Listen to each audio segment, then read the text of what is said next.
And what do you think about Mel Gibson's accent in this movie? Hilarious. Because it really fluctuates. Again, we're at a time when we just accepted everything, cinematically in this country, right? We accepted that, like, Arnold Schwarzenegger was just a red-blooded American soldier, right? He was just a U.S. Army guy.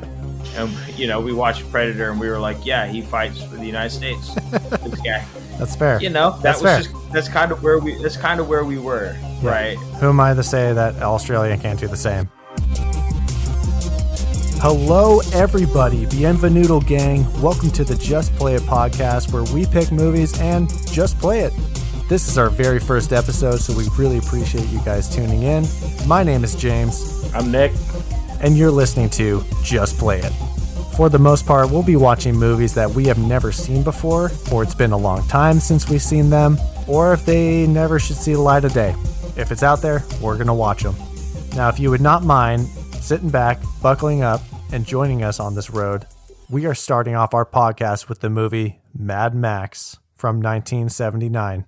This movie is directed by George Miller. In stark contrast, he's also directed Happy Feet and Babe, Pig in the City. Really went downhill. But then he kind of came back and directed Mad Max Fury Road. He's directed all the Mad Max movies. This movie stars Mel Gibson, Joanne Samuel, Hugh Keays-Byrne, hope I'm saying that correctly, and Steve Bisley. Nick, what'd you have to say about this movie? Because honestly, I think we were both talking about it. Neither of us have seen this movie. I think you said you may have saw it once. Have. Oh, you have? Oh, yeah, for sure. I love them. Okay. Road Warrior is great, and I really enjoyed Fury Road with, I believe it was Tom Hardy, if I'm not mistaken. Yeah, I did see that one. I just never saw the original with Mel Gibson.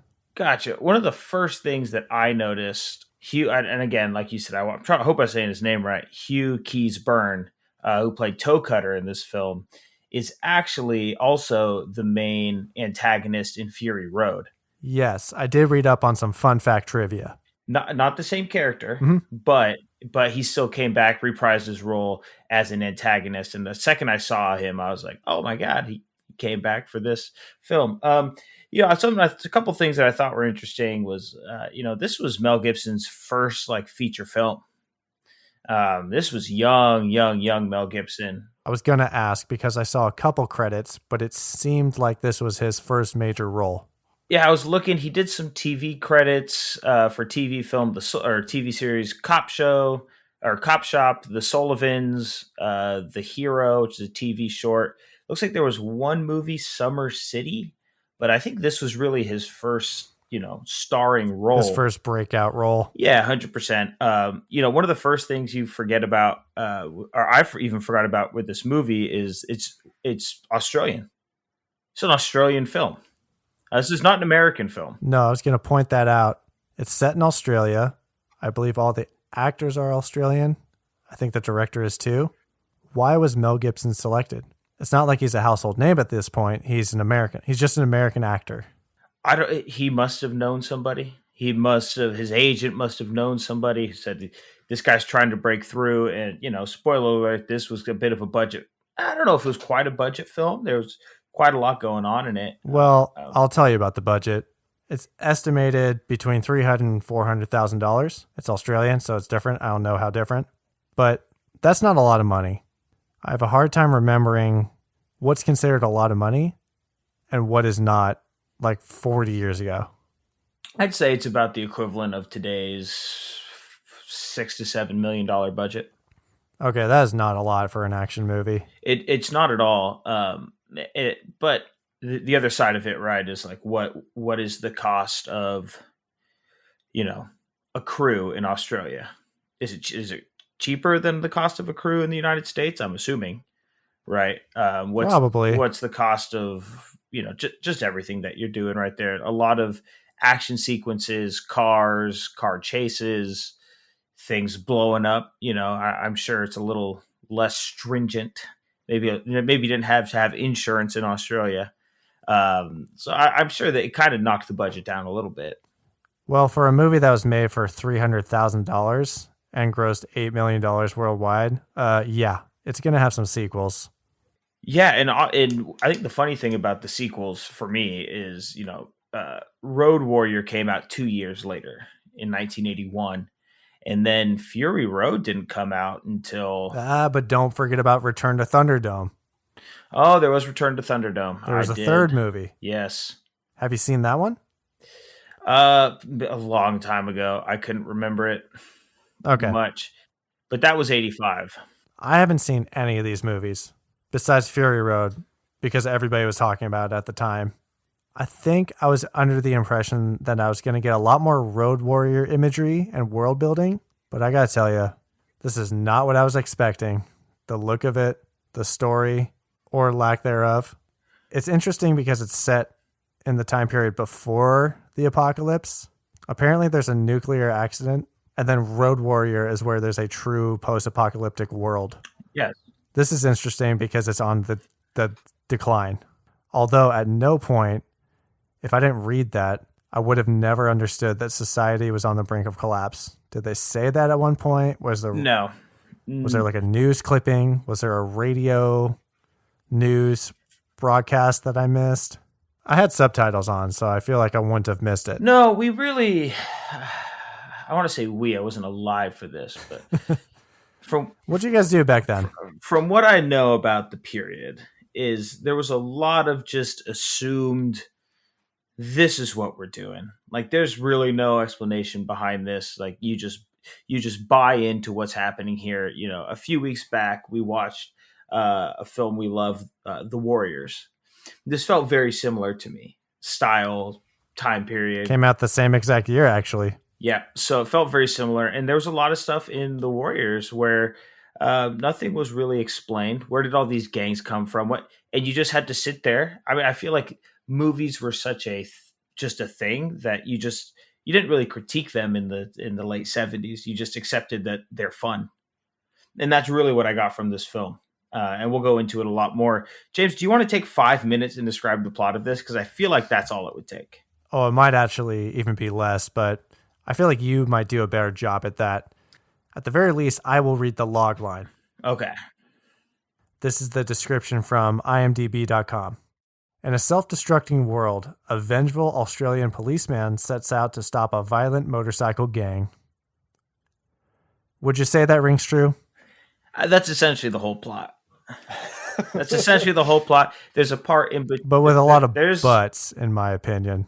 Yeah, I mean, essentially, the world's on the brink of collapse. There still is a group of, you can call it police officers. In the movie, it's like a highway patrol force, but it's called Main Force Patrol. Yeah, so this is what we're dealing with in this film. So he's a police officer. The world's just going to shit, and to keep his sanity, he retires and just wants to spend time with his wife and his child. And eventually, there's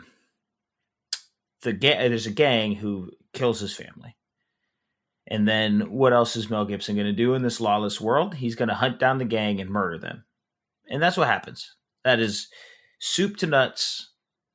That's pretty much what happened. And at no point is anybody, a better person or a worse person. They're the same person they were the entire way through, and a very small story was told. All right, well, that's Nick's take on Mad Max. Thanks for joining the podcast, everybody.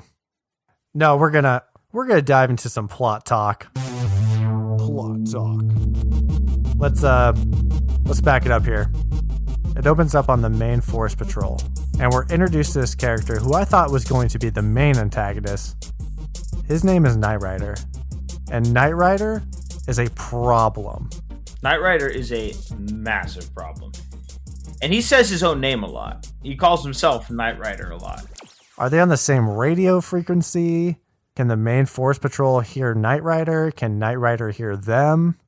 I guess you can assume there's just a singular radio frequency in this time. Could we just start with okay. Appreciate that at the beginning that just a few words pop up, one sentence, and it just says a few years from now. And it opens on Anarchy Road, because we still have road signs in this time period. We open up on a couple of the characters, Roop and Charlie. Roop is looking through a weapon scope And essentially, this movie opens up on a couple having sex in the field, and Roop is watching. And I was like, okay, well, I wonder what that was about. Meanwhile, Knight Rider's popping off on the highway. He's like, I'm the Knight Rider. Look at me. Do you see me, toe cutter? And he's driving a car. He has a woman in the car. I will get back to this later. He's so much of a problem. Roop and Charlie chase after him. We're introduced to Jim Goose, who's kind of like the Goose to Maverick. He's the Goose to Max. He's Max's wingman, best friend, I assume. They're both on the main force patrol together. Yes. He joins the chase on his motorcycle. Knight Rider is causing havoc in this town. He almost runs over a child.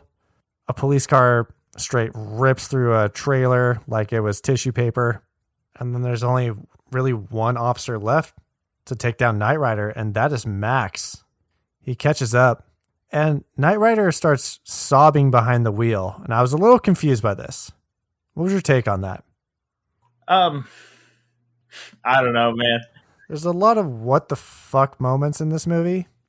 I was pretty confused. He sees Max in his rear view.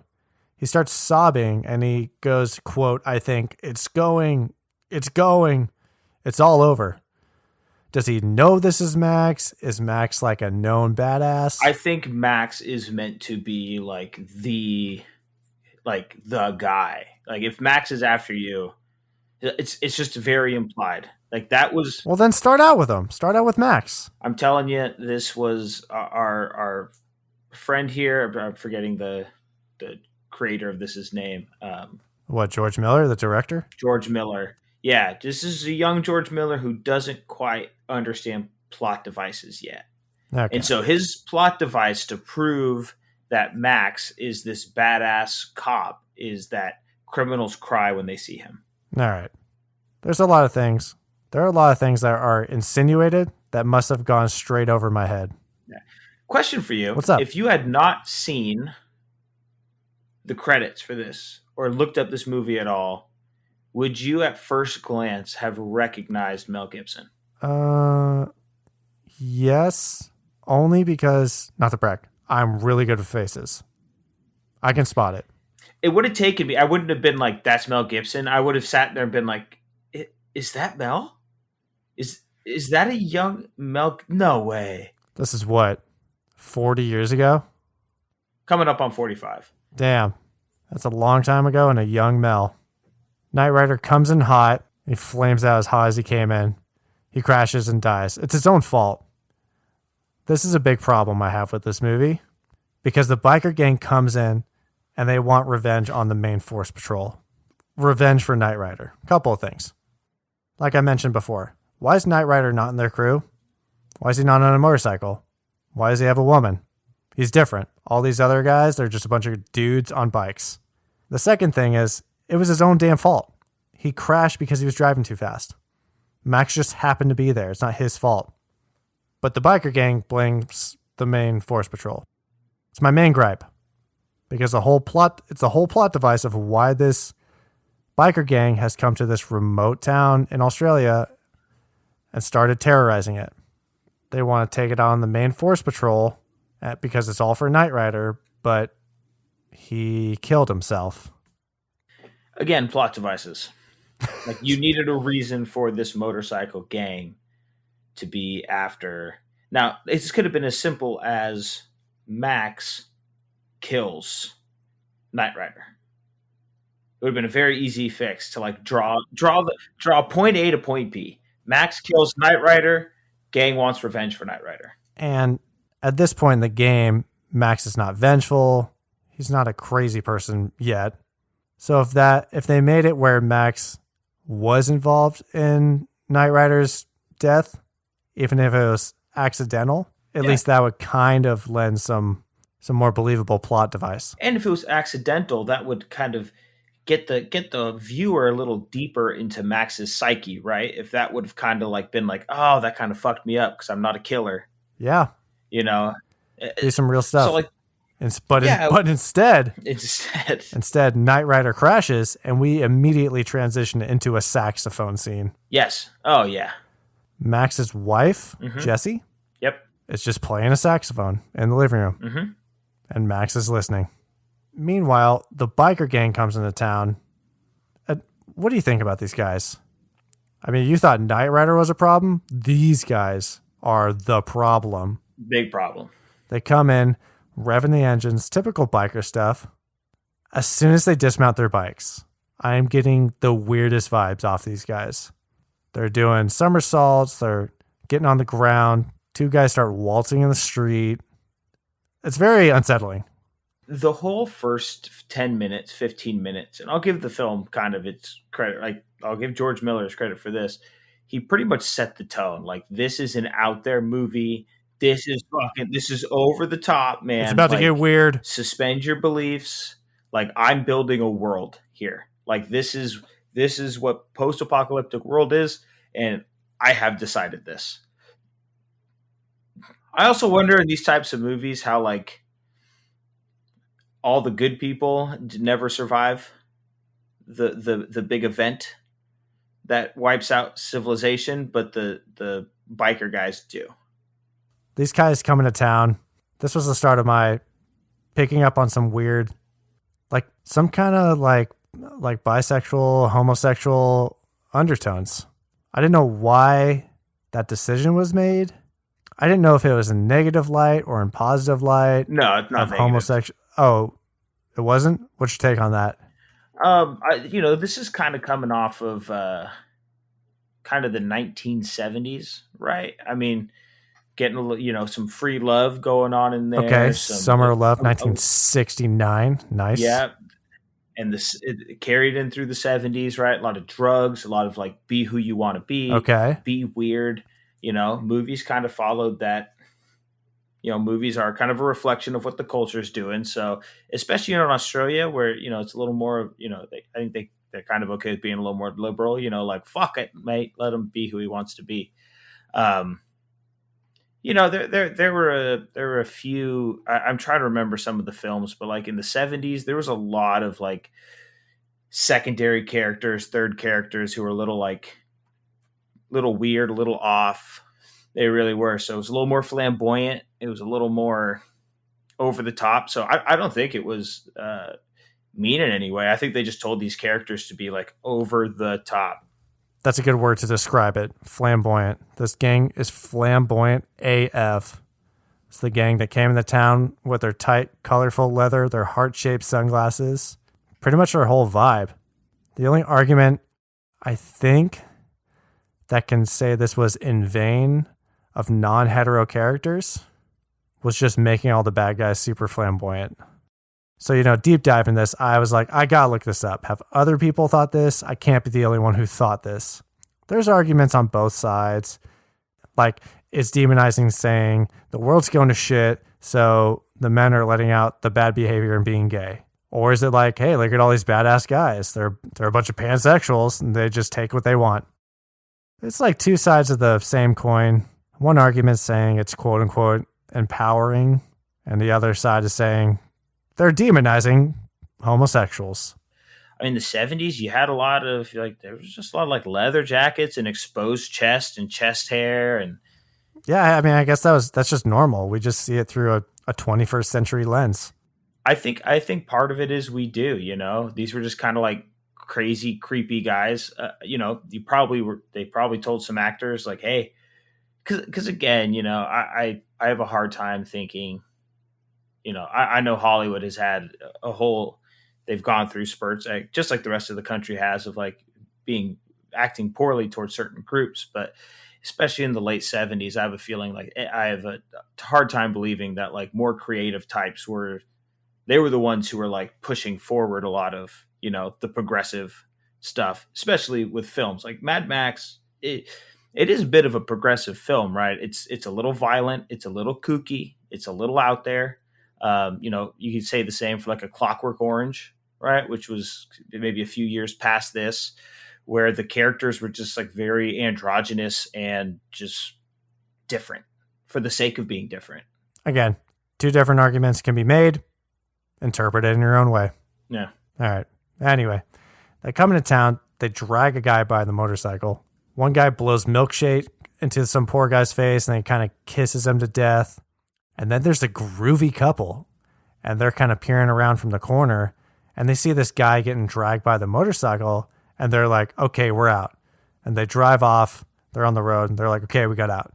But then the biker gang catches up and they destroy their car, and off screen, it's kind of insinuated that this couple was sexually assaulted. So these pansexual problems are just coming in. Again, like you said, the opening scene, we have like a couple naked having sex in a field. I mean, this movie kind of like pushes that boundary, like the sexual boundary pretty in a movie that should not really have sexual overtones or undertones. Or medium tones. Or just tones. Just leave the tones out of it, baby. Yeah, it does definitely put some of them in, and you're like, why? Why was that couple just having sex in the field? In this like barren wasteland of a field. Like there's sand and dirt and like bushes and pokey tumbleweed and shit. You're like, that's not. Also, that couple who was watching this guy get dragged through, like, this is clearly a very lawless area. Like, before the biker gang came through, Knight Rider came through and destroyed half the town with his car. Like, you should be in a community, in a safe area with like-minded people. You should not be out roaming where the biker gangs roam. Especially with your very customized looking Chevy Impala, my guy. Yeah. With your woman, my man. This is not a safe place to bring her. That screams attack me. So that guy is seen later running down the highway half naked. Goose and Max kind of eye him and say, what's this guy's deal? You good? You in trouble? And then he just runs off. Then they catch up to the girl who was 3/4 naked. And Johnny the boy is there. And Johnny the boy is like the younger brother, lone mischief, the screw up of the group. But they keep him around and they see potential, I guess. Again, it's insinuated that he sexually assaulted this guy and this girl. And I'll tell you what, Nick. Jim Goose did not like that. The goose was loose. He arrests Johnny. He brings him down to the station. And he's holding them there. But then some suits come in and they say they don't have enough.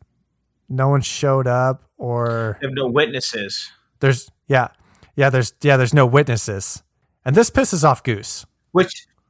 I'm surprised there's even a court system in this scenario.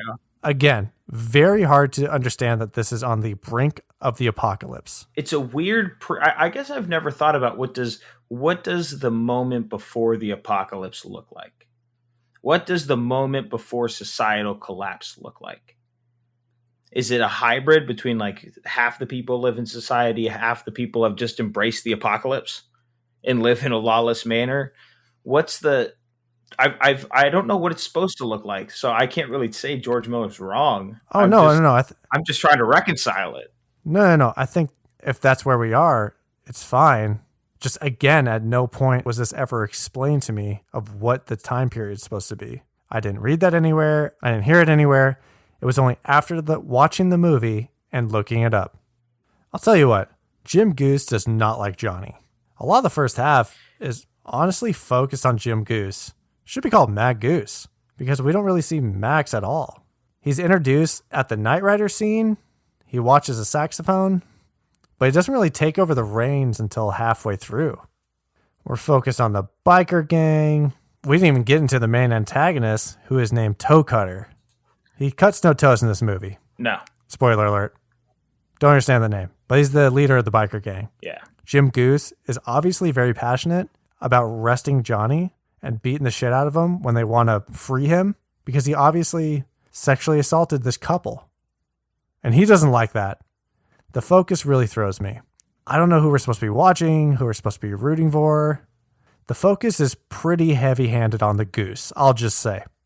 Now, I do want to say this much. I feel like the apocalyptic nature of it is a little bit retconned. Because in the first one, it's mainly societal collapse. And they don't really get into the post-apocalyptic thing until the second Mad Max, until Mad Max 2. Road Right. Warrior. No. I got that. So I don't think George Miller thought this was like pre-apocalypse until he got. I don't think he had number 2 in the chamber yet. Although he put it out 2 years later, so maybe he did have this all chambered up. But so it really wasn't explained. I think it was just like, hey, here's this dystopian future, and you could figure out it's dystopian based on the biker gang and based on what the cars look like and the set design and what people are wearing. So I'm trying to give them a little bit benefit of the doubt there. So if you watch all the movies, you can kind of see it's a post-apocalypse deal. Because I think in number 2 it was like a huge world war, but I think number 1 is just like the resources have run dry, right? Like there's no more oil, there's no more like. Once more, that's fine and dandy. I just didn't even understand that. I didn't know there was a crisis. What was the crisis? What was the crisis? Why are we acting like this?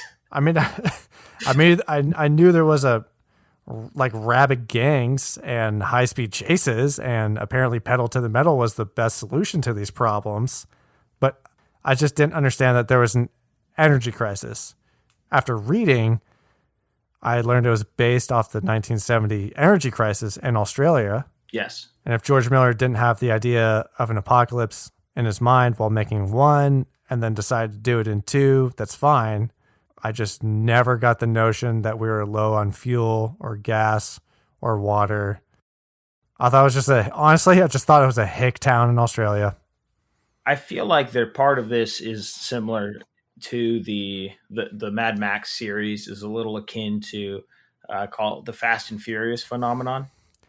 I mean, that's a big can to open up there, Nick. Where each film takes it another level, and then when you go back and watch the first film, you're like, oh, what? This is a really simple plot based on they're stealing DVD players. Yeah, when you see where it's been. So if you've seen Fury Road and then you go back to watch this, it's hard to think. Like, you go back and watch the first Fast and Furious, you're like, yeah, they're international spies, right? It's like, no, they're just kind of like low-level criminals who drive cars, race cars. Yeah, that's kind of the same with Mad Max here, right? Where you're like, okay, this is that post-apocalyptic, crazy. I kind of think of like, I like to imagine like Book of Eli kind of took a lot of, stuff from like Mad Max. This was kind of like that. This was kind of that first like dystopian. Oh yeah. Call it post-apocalyptic. We didn't really have a lot of like visions of this back then. Now we all kind of understand what it, video games like Fallout and stuff like that. We kind of have an idea of what it all looks like, but this kind of trailblazed that in a way. Definitely. For like, what would the collapse of society look like? And it's cool to see that in the early stages where it's not necessarily the wasteland, but the years leading up to the apocalypse. It's interesting. Yeah, so that's why I say it's kind of the Fast and Furious. Like the first version, the first movie is a much simpler version than the rest of the Mad Max universe. So like it's really hard to like just pinpoint it. Like, okay, what if we just watched this in 1979 and didn't know that there was more to come? So like I'm trying to like look at it through that vein, which is hence my confusion coming into this movie. Think I was gonna see more of the Road Warrior, Thunderdome. Nope, it's just a regular town. Yeah. Just high-speed criminals and shenanigans. And some homoerotica. Oh, yeah. So, at first viewing, I thought Goose randomly crashed his bike. But then upon second viewing, I saw that random scene where he's at a club and he's listening to a girl singing and he kind of eyes her, which goes nowhere. There's someone outside messing with his bike. And I was like, oh. It's Johnny, yeah. Okay. I thought, what was that singing about? And I also thought, why did he crash? But now, seeing it twice, it makes sense. He crashes his bike. The Goose is down, but not out. The tow truck guy comes out. He doesn't ride with Goose. He brings a bicycle for himself to ride back to the garage. But then Johnny, with perfect aim, throws some sort of object. It's a brake drum. Throws a brake drum. Johnny's got some strength. Throws a frickin' brake drum through the windshield of the tow truck. It causes Goose to crash, and they burn him alive. It's actually Toe Cutter. Tells Johnny to do it. He eggs Johnny on to burn down the truck. So this is another one of those plot moments where like I don't understand the extra fat here, right? You sabotage his bike, you cause his bike to crash. You could have rolled up on the crash scene and burned him alive right there. The fact that he calls a tow truck driver comes, and you have to have an excuse for the tow truck driver to ride off, and then Goose has to get in the tow truck, and then a brake drum goes through the windshield. Like, it's just such an extra piece of fat where you could have sabotaged the bike could have crashed, that could have injured Goose, and then you could have killed him from there. So like, there's a lot of stuff like that in this movie where I'm like, why that extra little scene? Now that you point that out, I think they just wanted to mirror that scene with the last scene. But that's not a good reason to do that. I have a different hypothesis. Sure. I kind of wanted to wait to bring this up, but it's coming up naturally, so bring it on up, buddy. There's a lot of things in this movie that feel like they happen for the sake of happening. I feel like they sat around and they wrote up the stunts in individual scenes and then mishmashed it into a movie. They're like, wouldn't this scene be cool? Guy throws a brake drum through a fucking windshield as he drives by. Oh yeah, that'd be cool. All right, well, book it. It's got to be in the movie.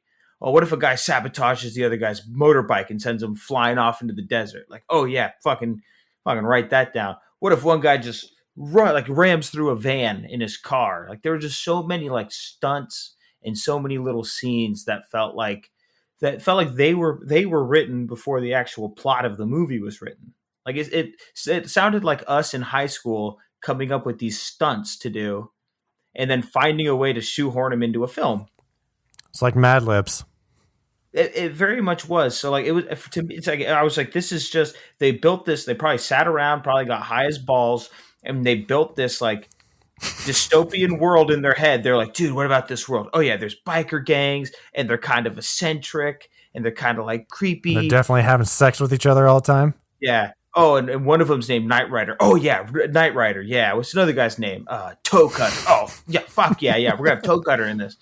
And so they like built out all the characters and the stunts and the world and all of this stuff. And then they're like, how are we going to get this all into like a film? And then they kind of like scotch taped all of these little scenes together to create a story. And that's what it that's what it felt like to me. And I'll expand more later on, but like scenes like that really made me feel like, yeah, they just kind of, I feel like they just had that scene planned, and when they were like, do we need to cut this? They're like, nah, dude, that was like one of the original thoughts. Like, there's not, what do you mean? This is Mad Max, bitch. Hey, you know what? Can't really argue against that. I think my theory's onto something. And yeah, a lot of things happen in this movie just for the sake of happening. I'd believe your theory more if I saw evidence of actual film craft elsewhere in this film. It's like wanting to mirror the last scene. If I would have just been like, oh yeah, they actually were very intentional about, this part of the scene, it was very consistent. No. You're absolutely right. And I'll bring this up now since we're talking about it.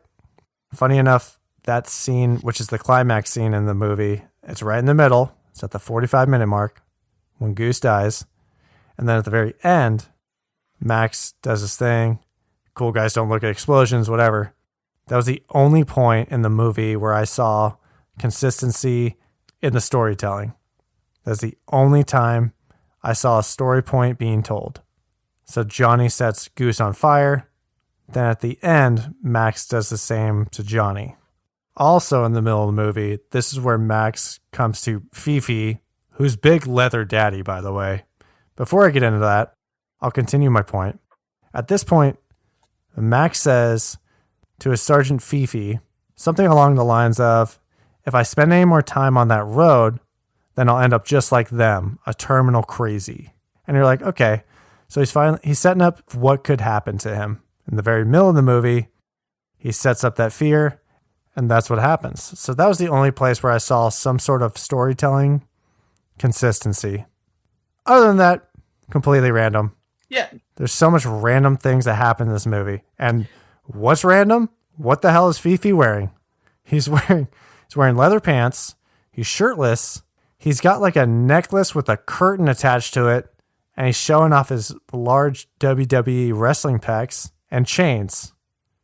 and he's watering plants Yeah. at the office. This is the chief of police watering the plants, looking like he's straight out of the Village People. And it's a scene where Max says, "Hey, I quit," because Goose died. Also, very rude to Goose at the hospital. Extremely. He comes in, he sees how burnt Goose is. Charred. And might I say, this was the weirdest transition. When Max comes in to the hospital room, he lifts the blanket off of Goose. We don't see him. All of a sudden, the screen ripples and it transitions into a different shot of where Max's eyes go wide. So I wonder if George was like, you know what, Mel? You didn't really look surprised enough in that last take. We don't have enough money to do it again. We're just going to film you in a close-up. Please open your eyes up bigger. Yes. And then he walks out and says, that thing is not Goose. And it's like, whoa, that is your best friend. That's obviously Goose because they identified him. And he's dead. And he should be more respectful. Yeah, I feel like that whole transition thing where Mel Gibson was probably just like, was that good? And George Miller was just like, fix it in post. Yeah, we're going to do this awesome ripple effect transition. So from here, we get ourselves to, he quits the force. He wants to, like, I can't become a crazy. I got to go spend time with my wife and kid. And you know what's funny? He says, if I spend any more time on that road, and what does he freaking do, Nick? Goes right onto the road. They go on a road trip. This is where the problem started. This is where the gang hangs out. They'll eventually run into the gang because they're on the road. The pacing seems to slow down here because we're seeing Max as a sensible family man in contrast to his tight leather pants wearing, badass pedal to the metal driving Main Force Patrol. I'm the best guy on the highway with my in and out accent. So movie slows down, but the plot basically stops after the next scene. What happens next is they have to stop to fix a tire, to put on a spare tire, and his wife Jessie takes their kid Sprague, which apparently is which is Australian slang for a small child. Oh, apparently. So they go to get ice cream, and then here comes Toe Cutter and his rapey gang. And they are sleeping on the beach, literally right next to the ice cream shop. Why wouldn't they be? And I'll tell you what, they have an MO. And their MO is, I'm going to touch you. I'm going to fuck shit up and be real creepy about it. Toe Cutter licks the ice cream. Very creepy. These guys are predators. Oh, big time. And again, I don't know how they escaped whatever legal system still existed in this world. Apparently there's law enforcement, there's judges. They're coming in. They're saying there's no witnesses. Just like no witnesses. I don't know. It's kind of like the perfect world for a criminal, for Toe Cutter and the gang. Oh, this world was made for criminals. So they escape, and then they run away to the farm of a family friend. Okay, who is this person? Who is May? Is it a relative? I looked it up, and it only says May is a friend of Jesse and Max. Just a friend. Were they going out there already as a destination, or is it like a safe house situation? Like, like May lives around the corner. I think it was a safe house situation. So I'll say it's a safe house. I would say it's a safe house situation. I'm looking at something I wrote down. When I was watching this, I wrote down, Toe Cutter licks the ice cream. Big horny vibes from this gang, period. Toe Cutter? More like toe sucker, am I right? This guy definitely sucks toes. Big toe sucker. And he likes them dirty digits too. Like he wants and he likes Johnny's toes. Yeah. Because I'll tell you what, it seemed like Johnny was kind of like Toe Cutter's prison bitch. Yes. Like there's a weird mannequin scene. Oh. Do you remember this? Yeah. Was this a Mad Lib situation? What is happening here? Again, I think it was just weird for the sake of being flamboyant and weird. This is after Johnny comes out of quote-unquote jail, and he brings a mannequin back to the gang, and members of the gang start violating it, and then Johnny shoots in the face with a shotgun. Yeah, again, this was just one of those weird, they probably just found whatever props they had lying around. It was like, let's shoot a weird, crazy scene because we're a crazy biker gang. Nick, you're kind of explaining the reasoning of these scenes with it is what it is, and I don't like it. I need to know, why did this make it into the movie? We didn't have reasons for things in the 70s. We didn't. That's not a good answer. It was never a good answer. Were you there again? You keep saying we. We as a country, we as a culture, not even a country, this was Australia, just as a general Western society, we just got a little soft and we got a little weird. And speaking of getting weird, Toe Cutter pulls Johnny off to the side, sticks a shotgun in his mouth, and says, I just need you to shut your sweet, sweet mouth. And then they walk away into the water. And I was like, are they going to have sex right now? Breaking out some barriers. This gang is very horny and pretty violent. Definitely more horny than they are violent. I think there was just a point, again, where we were saying George Miller wants to build the world through actions, right? Knight Rider's crying. That proves that Mad Max is a badass. You know, little things are trying to inform you of the way things are. And I think this is like, let's just really pound the point home that these are just some depraved motherfuckers. Like, no value for life. No, they don't have any self-respect. They got nothing. They're just pure chaos and perversion. Well, I guess that's kind of the MO of this movie. I'm just supposed to accept a bunch of things, unfortunately. But then what happens after they get to this farm is a weird theme of this movie, and I feel like it's supposed to try to build suspense, but I was done with it after like the first couple times, where someone escapes, but they don't.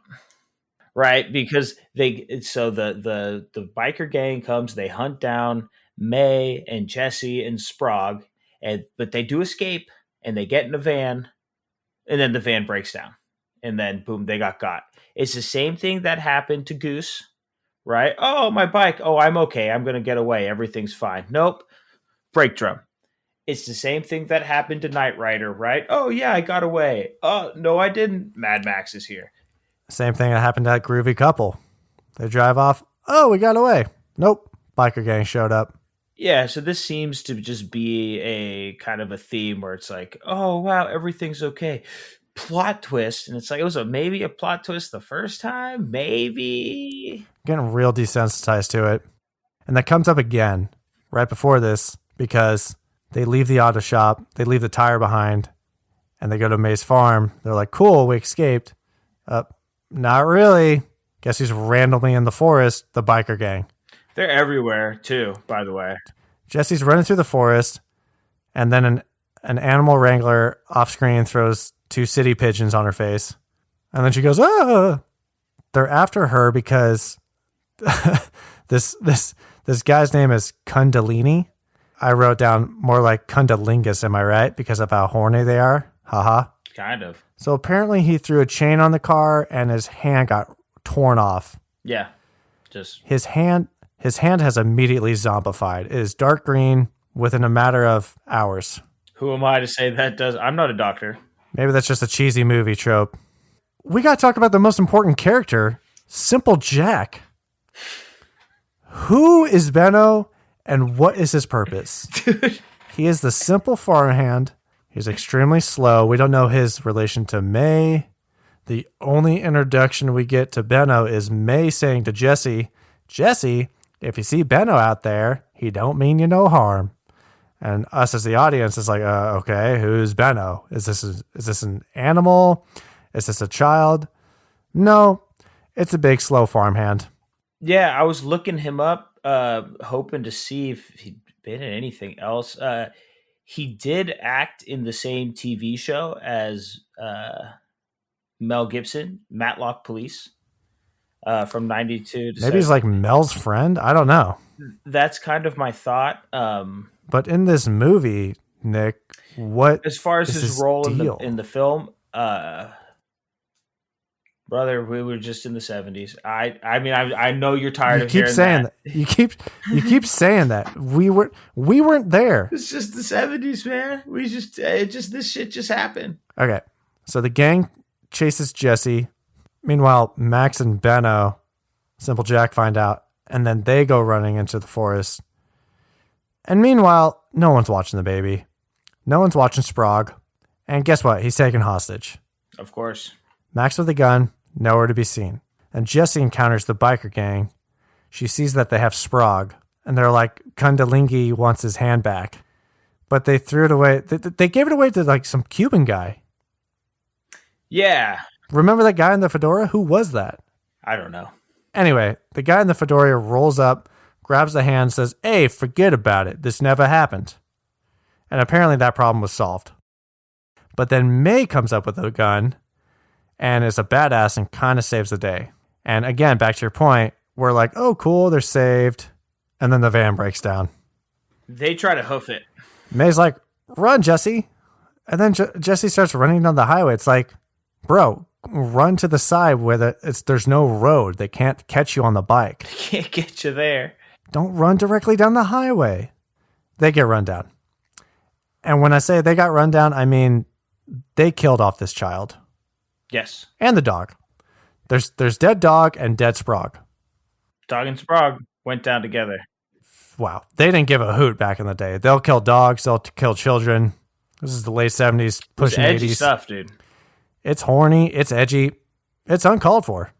And apparently, I guess Jesse dies because in the hospital, they go down a laundry list of what's wrong with her. One doctor says, is she salvageable? And the other one's like, oh yeah, we got all our signs back last night. So never hear from her again. I had to look it up and it said Jesse died. Who's going to play the saxophone for Max now? I think she was just like in a coma, and it was just like she's on her way out. And Max, instead of being the sentimental husband, he decides to be a man, and instead of being by his wife's side, he said it's revenge time. And that's when you knew the movie was about to get fun here in the last half hour. You were like, this is where Max goes mad. Yes, this is where Max goes mad. Also, I think fun fact about something you brought up earlier where he says, I have to get off that road. And then where did his wife and child die? On the road. On the road. That damn road. He goes all the way back to his house, sits on the beach, and looks at that mask that he had in the beginning. Mm-hmm. And that's the turning point. He kind of snaps. What's the significance of the mask?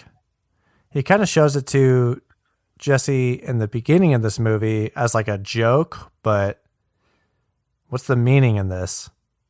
If I was a film student being asked to find meaning in this movie, which I don't really think there really is, I would say the mask, what is Max's mask? Is the real Max the family guy who's the father? And then the mask he puts on is the mask when he goes to work as a patrolman? Or is he really Mad Max and the family man was the mask?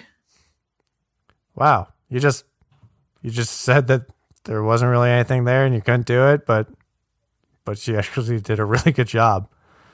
Yeah, so I'll give George Miller the benefit of the doubt there and say, hey, you know what? We're looking at who is the real Max. And then he snaps and he's basically like, there's no more mask. I don't have to pretend to be something I'm not. I am Mad Max, and I'm about to fucking lay the hurt. And lay the hurt he does. Oh, he does. Rampage mode. Gremlin mode. He gets in that sweet new whip that the mechanic was working on in the beginning. It's like a Ford Falcon. It's an Australian car, obviously. It makes the Australian vehicles really made kind of the dystopian future very like more immersive as an American. I was going to say as an American audience. Yeah, because I didn't recognize the vehicles or the cars. They kind of look a little thrown together. And this is coming off the heyday of the American muscle car look. I mean, it's Australian, but it's still Fords. There was some Holdens in there, which is the Australian brand of General Motors. So it's got some of the 70s, like kind of sporty 80s muscle look. So Max gets into the black Ford Falcon and he tries to pick off these bikers one by one. A couple of them get off a little easy. He just kind of runs a couple of them off the road. They kind of voluntarily drive off a bridge, fall in some water, or they just fall off their bikes. They don't really die. And then there's an altercation with Johnny and I believe Bubba. Johnny says, hey, I got eyes on Max. F this guy, he's over here. Toe Cutter is all the way back at the mechanic shop. I don't know what timeline this is, but he does a random somersault and gets on his bike. There's the altercation. Johnny makes it seem like he crashed, but then surprises Max and shoots him. Bubba shoots him. Or Bubba shoots him. Yeah, Bubba shoots him. Wait, no, I thought it was Johnny. I'm pretty sure it was Bubba. Anyway, one of them shoots him, and then Max gets his rubber arm run over. Very rubber. Super rubbery. But then Max shoots Bubba. He just pops him. What does he shoot him with? Shotgun? Sawn-off shotgun. Just like a straight up, just like as, badass. You could tell. As macho as you can get. Tell. This really came in. Bubba gets shot. Johnny scurries off. And then Max elects to chase Toe Cutter, a.k.a. Toe Sucker. Mm-hmm. Who has not cut any toes, but has definitely sucked toes off screen. So he's chasing Toe Cutter. And again, Max doesn't necessarily kill him. Toe Cutter just gets straight up pancaked by a semi. Yeah. And I gotta say, I really like this scene. There's not a lot of scenes in this movie that I liked. Granted, the stunts being all practical, pretty impressive. I always appreciate practical stunts. I think it definitely gets some sweat in my palms watching the movie, just knowing it's all real, as opposed to CGI. I'm like, oh my god, someone could have seriously died. But they also use a lot of dummies. The semi-straight just smashes into Toe Cutter, and Toe Cutter's dummy just gets thrown underneath the tires and just starts tumbling. It's pretty awesome. Did you notice that bug-eyed 0.2 second shot of Toe Cutters and Knight Rider? I think they reused the same animation. No. Oh, really? It's like Pee Wee Herman's Big Adventure, like Large Marge. It's like a shot where the eyes bulge out of the skull. It's like some sort of claymation effect. It's only like 0.2 seconds, and it happens when Knight Rider crashes and when Toe Cutter crashes. Interesting. That's just part of the 80s flair. That's not negative points in any way. If anything, I appreciate it. That just means, 80s. You really went over the top. I mean, they did. And at the end of the day, the characters all just kind of became the same. Like, if you stacked up, like, these characters from this movie to, say, like, Escape from New York, like, Mad Max and Snake Plissken are pretty much the same guy. And the villains are pretty much the same. You know what I mean? Like, they just do bad things because they're bad. They just do bad things, and then the hero is just over the top, badass, and understated kind of guy in leather. The only thing that changes within Max is his motives and his aggression. We love that kind of antagonist. Again, we love these kinds of protagonists, right? The guy who's all of a sudden had nothing to lose, right? Rambo. Like, we loved Rambo. Rambo had nothing to lose. Not in First Blood. No, he was a killing machine with no regard for human life. We just had fun with it back then. We were just like, you know what? Yeah, we kind of like this. Like, I feel like Hollywood kind of let go of a lot of that aversion to, like, over-the-top violence. And we were like, you know what? We kind of like this. I mean, I definitely would say it's still around some B movies. All right, so Toe Cutter, he gets straight pancaked, demolished by the semi-truck, which, again, is not Max's doing. So at that point, talk about mirroring scenes. It opens with chasing Knight Rider, and they could have made it an accidental murder caused by Max. That would give the bikers cause to come in. And at the end of the movie, they could have had Max kill Toe Cutter on purpose because he's a changed man. Mm-hmm. But again, they chose to make it an accident. So it kind of bothered me because there's no storytelling, there's no character development there. It's just like things just happen. The thing that does show where he's a changed man is when he comes into contact with Johnny. This is where Max no more fucks. He is just, this is the most savage, and I'm just all about it. This is Savage Max. So Max comes up. I'm not sure what he did. It looks like there's a dead body, and Johnny's trying to steal the boots off of this corpse. He's just being a degenerate. Yeah, and there's an overturned car there. And basically Johnny finds him, and there's no fight scene. Johnny knows his goose is cooked. It is time to die. But he pleads with Max, it wasn't my fault, yada yada. Of course it's his fucking fault. Like, what do you mean it's not your fault? Like, and so Max he handcuffs his ankle to the overturned car, and he gives him a hacksaw, and he basically creates this like time fuse bomb with like leaking oil, like leaking gasoline and a lighter. And he gives Johnny a hacksaw, and he says, it'll take you 10 minutes to hack through the handcuffs or 5 minutes to hack through your ankle. And then he just walks away. And the last scene, which was pretty cool. It's pretty badass. That's super badass. And then, of course, what happens? Car blows up. Max drives away. Car blows up. We kind of hang on Max for a little bit. The shot transitions to the road ahead, traveling. Again, on the road, where all these problems started. He couldn't stay away from the road, no matter how hard he tried. And then it cuts to black. And that's the movie. Nick, what was your initial reaction when the credits rolled? My reaction was... You've seen this movie, so it might be a little different from mine. So my reaction was, what I remembered most from the movie was the last half of the movie. Up after Goose died and Max's family, when Max kind of turns into Mad Max. That's what I remember. So my initial thought was, kind of we were talking about earlier, the movie could have been a little shorter. I'm a fan of shorter movies. I like, boom, get the point. Let's go. Let's develop this character, hit the scenes you want to hit. My thought was like, wow, I wish we had more movie that was the last 30 minutes of this movie. Again, I will say it was heavily focused on Goose in the first half. Yeah. We got glimpses of Max because he was the protagonist, but we didn't really get to spend a whole lot of character building time with him in the beginning. It was definitely more focused on Jim Goose. I'm a big Goose fan over here, obviously. They spent a lot of time beating into our heads how degenerate the biker gang was. And at a certain point, it's like, I get it. And horny. Very horny.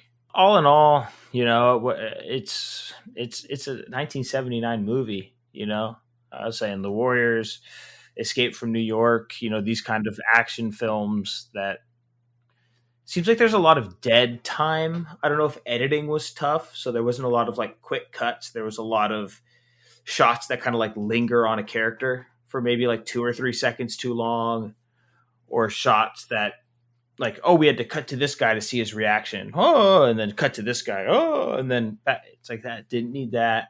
There was a lot of, I feel like there was a lot of, it's weird, man. There's like this dichotomy. There's a lot of hand holding in this movie as far as like trying to get the point across, like, oh, look at what this character thinks, and look at this character's over. There's a lot of hand holding for that, as far as like, we're going to show you these characters almost too much. And then the other half, like you were saying, there was no hand holding in like telling us why any of this is happening.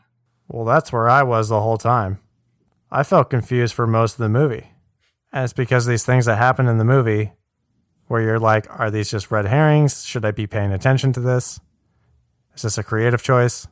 But I'll tell you my reaction when the credits rolled. I threw my arms up. I said, what the hell was that? What just happened? And upon sitting on it with a little bit more time, you ultimately realize this is simply a story of a man snapping. Mm-hmm. But they didn't need 90 minutes to tell that story, which I will leave it at that. But I felt weird. I felt violated after this movie ended. But at the same time, I really want to see Road Warrior, because that's the Mad Max I have in my mind. The desert wasteland, super over-the-top cars. That's the Mad Max I was expecting, and not knowing anything about this movie, I was just handed weird vibes. Ton of weird vibes. Like I said, I think there was a lot of the, kind of the Fast and Furious syndrome where, you see Fury Road, you've seen Thunderdome, you may have seen bits and pieces of Road Warrior, and then you go back and watch the original and you're like, yeah, this is clearly, I'll be able to draw a straight line from the original Mad Max to Fury Road or even to Thunderdome. And you can't, because the first one is just so different, and you can't take your preconceived notions of the other ones into the first one. Now that you say that, I think this movie benefits a lot more by having sequels and knowing where it's going, because if this were a standalone movie, I would say I just wasted 90 minutes. But since we have Road Warrior, Return to Thunderdome, and Fury Road, you know what, actually thinking about it, if those came out first, I think something like this, like a prequel, would be a lot more interesting. Like, oh, this is how the world looked before the world was just all sand and there wasn't a gas shortage or a water shortage. It'd be interesting seeing where it came from. But coming in bare to the story, it was definitely a weird watch for me. Yeah. But like you said, it is what it is. And it just makes me want to watch the sequels more because this is so different. So, Nick. Yes. If you were to give it your own tagline, what did you come up with? Man, it's tough. I don't have anything written down for this because I was really having a hard time. Is it because the story's like all over the place? The story, I mean, basically the plot line you read, the tagline you read at the beginning of this episode is essentially what I would say. There's really only one way to go with the tagline. So if I had to say something, I would say, police officer from dystopian future snaps after his family dies. That's the lean part of the meat right there. But I was trying to go a creative direction with it, and I really feel like there's really only one lane to go on here, unless you could prove me wrong. What do you have? I kept it pretty short and simple as well. My tagline for Mad Max 1979 is, Highway Patrolman blames the road for all his problems and then joins the road. That's it. That's what happens in this movie. I feel like there had to be... If you can't beat road, you join road. You know what I'm saying, dog?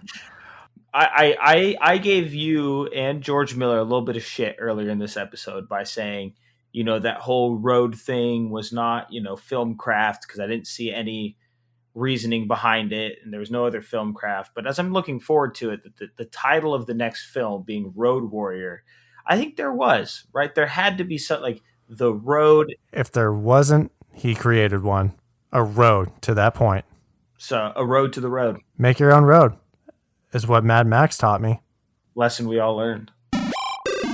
Final review. Fight. So a little bit of a rewatch for you, a fresh watch for me. What are your popcorn points for this film? And do you have any prior popcorn points coming into this movie, having seen it before? No, I didn't remember enough of it. It's one of those movies where you watched when you were maybe like 15, and when somebody says, have you watched it? You remember a few scenes. I remember the scene where Max gets jumped and he gets his arm run over and he takes the shotgun out and whatnot. So I didn't have enough. I didn't remember the movie well enough to be able to form any sort of opinion on it. But having rewatched it now, it did kind of feel like the first time, because I was actually picking up on stuff and looking for things. So I gave this a 7.2. It was cutting edge for the time, and I have to give it credit for that. I mean, when you look at the box office in 1979, it grossed $100 million. Like, people like this. Clearly, George Miller and I think Byron Kennedy wrote this. I was actually looking it up. Among a couple of their screenwriters who are credited as well. Mm-hmm. He died at 34. The writer? The writer of the original screenplay. Yeah. So he got to see this, Road Warrior, never saw Thunderdome.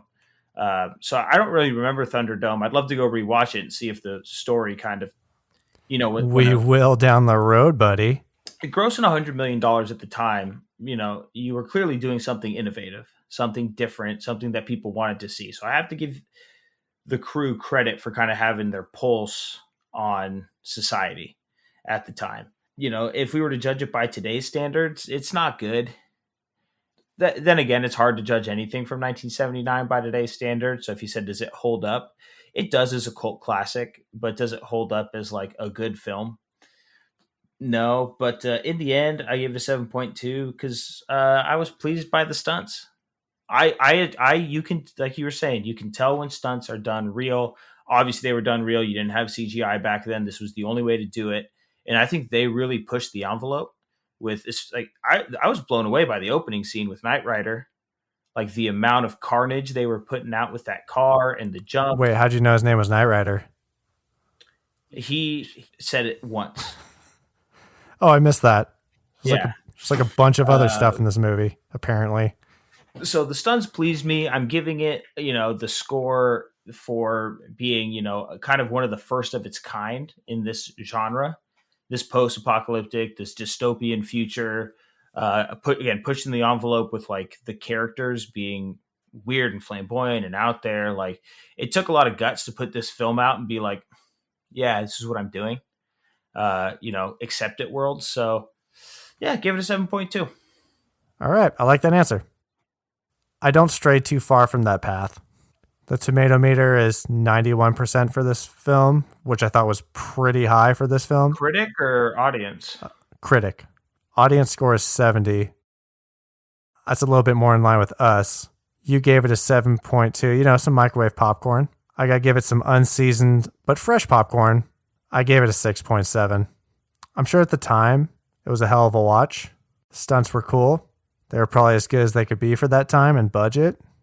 But this is not something I would rewatch again. It was just too weird to me. The plot felt like it was all over the place. Talking about it in the last hour with you, there's a little bit more clarity. And I think the memory of this film is what sticks out to people. But actually sitting down and watching it in the 2020s is a weird watch. Yeah, that critic score kind of bothers me. I feel like there's a lot of people who are like... That's way too high. I feel like there's a lot of... This is one of those movies... I think they got the nostalgic goggles on too hard. Yeah, I'm sure there's a few who never even watched it. This is one of those things that, like, in those film circles, somebody says, oh, the original Mad Max. They're like, oh, yeah. Oh, it was great. Yeah. Oh, no, you have to hold that in high regard. You're not a film... Yeah. No, just say what you're thinking. Because for me, I thought this was a weird, horny movie. Now, let me ask you this. Having not seen Mad Max and knowing how big of a movie it was and how much of like a staple of late 70s, early 80s film it was, are you glad that you've seen it once? Oh, absolutely. I feel like you kind of have to. When people talk about something or it's like referenced in so much pop culture, kind of have to do your due diligence and investigate it for yourself. I would never say I was disappointed that I watched this. I felt unsettled and weird. And I don't know if that comes with the territory of old movies. Yeah. A lot of old movies make me feel that way. With the jarring editing, the lack of clarity at times. I think something that would have helped more is a better score. I think music scores help the audience understand what's going on. The score should kind of be holding your hand of what you should be thinking or what you should be feeling or where you should be looking. And you know what the score does at the end of the movie, Nick? What does it do, James? It transitions into the saxophone over the credits. Yeah, baby. It all comes back to the saxophone, the Mad Maxophone, and that's our review of Mad Max. All right, well, I think we need to start heading gone. Thank you everyone so much for listening. We will be pumping out pods week by week. Let's hit the road because that was quite the ride. That was the 70s. That's just the 70s, baby. That's what we did.